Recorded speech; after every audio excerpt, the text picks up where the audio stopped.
Hey guys, so today's video is going to be trying to get this blower run. This is a hyper tough H25B, and these aren't nothing special, but this was free. I found it in a trash pile. Going to work one morning. The pull rope is broke and tied on here, so I figure that's probably the main problem because the gas that's in it smells fresh. So hopefully pop a new pull rope in there and it'll start right up. I did stick a screwdriver through here and it does turn over. Couldn't tell about the compression or nothing, but so this is really a pain to work on because the pull rope goes in the middle part right here and routes through to the recoil, and you can actually see in here where it's got to go at the end. So it kind of like zigzags through there, and that's why they break. The ones that are easier to work on are more of a commercial type, like this steel BG55 for an example. The pull rope right here on the end, so you just take this cover off and it's right there, easy to get to. The pull rope pretty much replaces the same on anything small engine related like this, but just something like this is a lot easier to get to compared to that one. So I looked it up to see how one of these is made, and it looks like to me you got to split this right here. So this has to come off, and you split this, and you got access to 4 bolts to remove the engine part. Then you can get right to the recoil part. So hopefully it won't be too bad. So I'm gonna go ahead and start taking some screws off camera. Then we'll look at actually splitting it. So I'm gonna take all these screws out, and on the other side, it's got access up here to the like where the throttle control is. We may or may not have to get to that, so we'll just have to see how it goes. And this black shroud here will have to come off, and there's screws around that too. Let's just kind of see what happens. No guarantees on this one. So in order to remove this, you got to take a screwdriver and press in on this red tab that you see sticking out here. And you kind of take a screwdriver and twist it like this to get it started. You just got to twist it and it'll pull right off. Alright, so I removed all 8 screws, and this piece will come off just like this. I was hoping to be able to get directly to them other screws, but it's not looking like that. So maybe I can get to it from the other side. Let me look at it. Alright, so now on the other side I removed the 3 screws to hold this piece on here. And hopefully we can get access to something. If not, we'll just keep taking stuff apart. So it looks like to me I'm going to have to remove this wheel to get to it. It does turn over.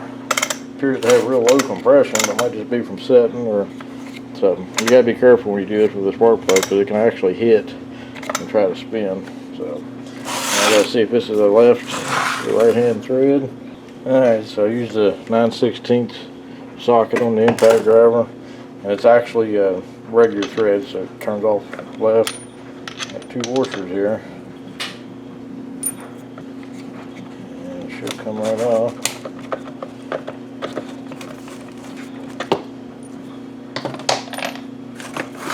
Now we've got 3 bolts here that hold the engine part on,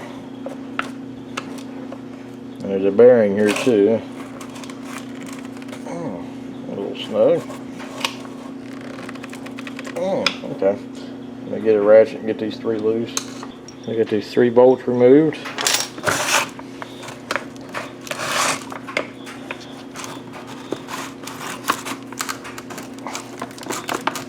I have to remove the throttle cable too. Potentially unhook the wire going to the coil. Hopefully we can get it out just enough where we can fix what we got to do without having to take it 100% completely apart. Okay, let me mess with it and we'll see what we got to do. So you may or may not have to do this if yours comes right apart. I'm not going to take a chance of breaking something else. So I took this cover off here. They get you to the wiring where you can put slack and everything, and hopefully be able to take it apart. I'm just going to leave it in this part right here. So I just hit the shaft right here with the rubber mallet. I was able to get it loose to come completely off. So there's the engine. It's a separate piece, and you get this like spacer piece that holds the gas tank and everything in. And you can get to your actual recoil assembly here. And all this is made into this part. So the rest of it's going to be just like on a regular weed eater or chainsaw or even a push mower or something.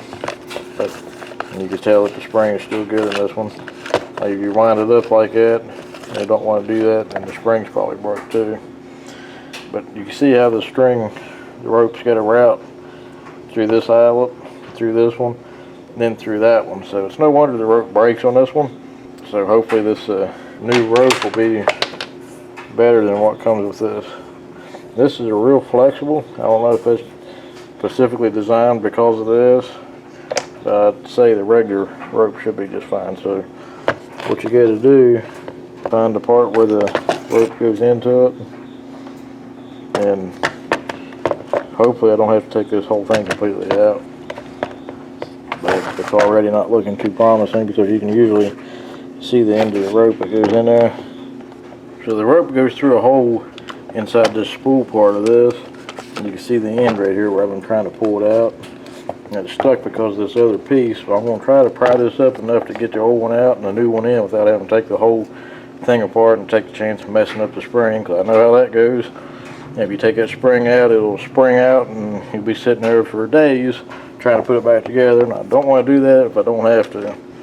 So I may end up having to cut just a little piece out of this right here just to gain access to it if I can't get it, or it's liable to break too. But once we get this out, you got to feed the new string in, pull it out, tie a knot in here, and just pull it back in, and then we can wind it up. So let me try to get to that point and show you what I did. I know this started out as a step-by-step. I had to skip a couple steps on this part because it's just so hard to do on camera. So I got the new rope, routed through the eyelets, then I brought it in through that hole. I did have to cut out that one little piece. I brought it through there and tied a knot to it, through it, burnt the end of it and smashed it so there's no way it can come out. Then on the other end, went ahead and put the rope on. It comes through with just a single knot on there, and you burn it too. Then you should be good to go. And the length of the rope, determine that by the piece that came out of it the best you can. You'd rather have it just a little bit longer than shorter, just so you don't, I call it like bottom out and break it.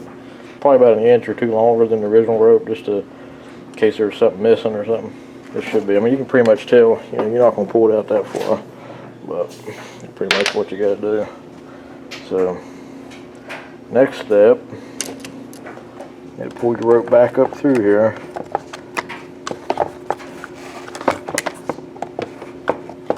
I can see that's going to be a problem with that keep coming out like that. But you see this notch that's already in this spool. You got to get the rope into that notch so you can wind up the spool. You want to wind it up about 4 or 5 times just to see what it does. You can always adjust it. So let's get you on a tripod and we'll do that. Apologize if I'm blocking the camera or anything. I can deal with this eyelet later. So you got to wind it in the direction that it winds up in.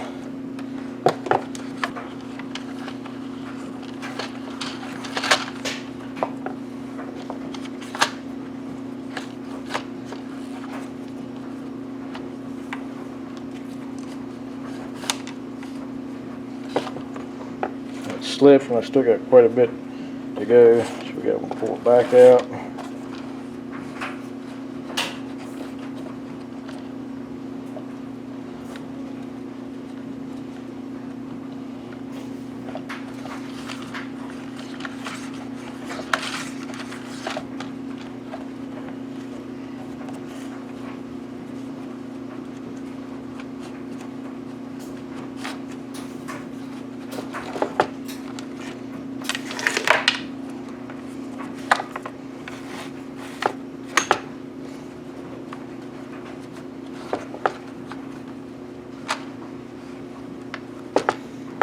We got about this much, so we got to get about 2 more turns on it.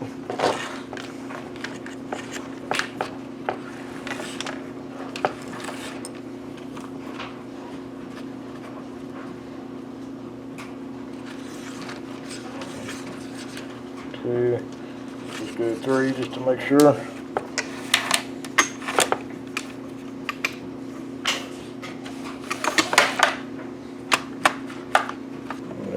Just what you want. Now, that's going to be a problem getting that to stay in there like that. This is probably one of the worst, if not the worst designs I've ever ran into on something like this. So I got that pressed all the way down in there, so hopefully it'll stay.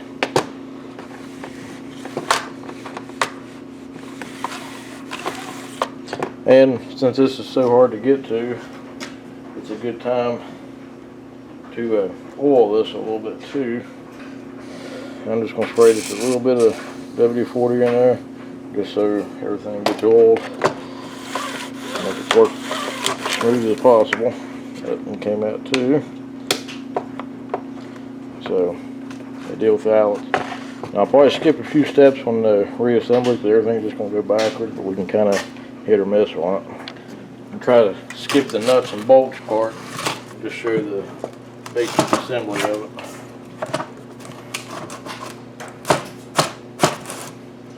Get these bolts started. That way it'll hold itself together. I'm not going to show every little step on camera. Just trying to keep the video as short as possible. Don't want to bore you guys, show too much. Sometimes I'm afraid I show either too much or too little information on something like this. We're going to get these tight and go ahead and put the actual blower part back on, and everything else will be done from the other side. Just get them pretty snug. This has got a flat spot on one end. Just get the bolt part started. Just like that. We got these two washers. This one went on first. That kind of serves as a lock washer.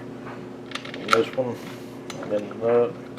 There's probably a torque spec for this, but you'll never find it. So I'm just going to use the impact wrench, impact driver to put it back on with. It should be fine.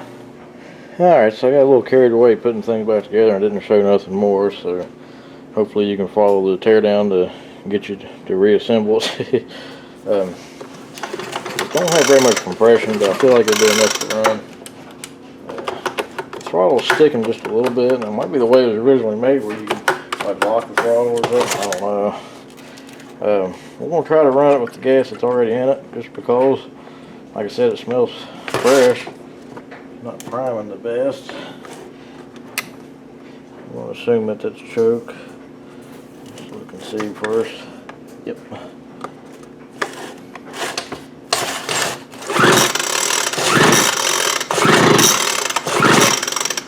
I tried.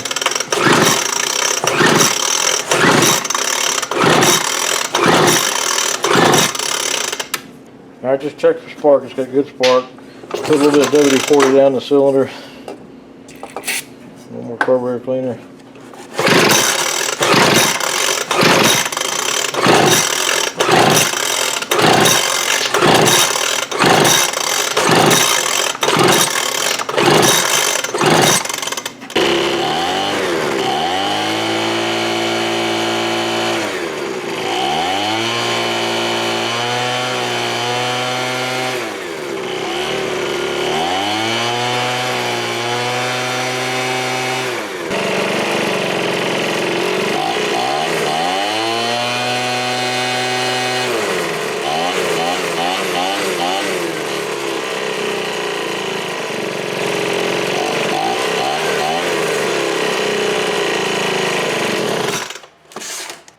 Alright, so here's the conclusion. You finally got it running. I had to pour a bunch of oil down the cylinder to get the compression up enough to get it to start. So I did a compression test. It had 50 psi. Any normal engine, 2-cycle or 4-cycle, should have right around 100, give or take. This was putting out 50, like I said. Poured oil in there and it bumped it up close to 100. And it finally started, as you've seen, and smoking like crazy because all the oil I put in it. And it'll start now, but you gotta give it full throttle and pull it about 4 or 5 times and it'll finally start going. So it's hard to tell how hard it'll be to start when it's cold, but we know it will run, and didn't run too bad. I adjusted the carburetor in while it was running so I knew it was tuned in.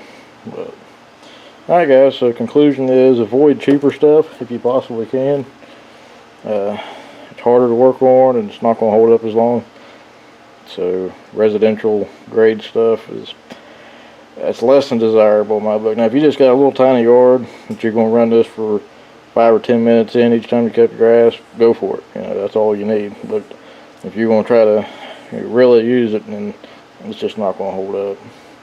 And this may have had the straight gas ran through it at some point too. That could have scarred the cylinder up. So, alright guys, we'll go ahead and end this video. It's longer than I thought it would be. So, call it semi-successful because we did fix the pull rope. That's the main purpose of this video. We did get it running. So, alright guys, thanks for watching. We'll catch you on the next one.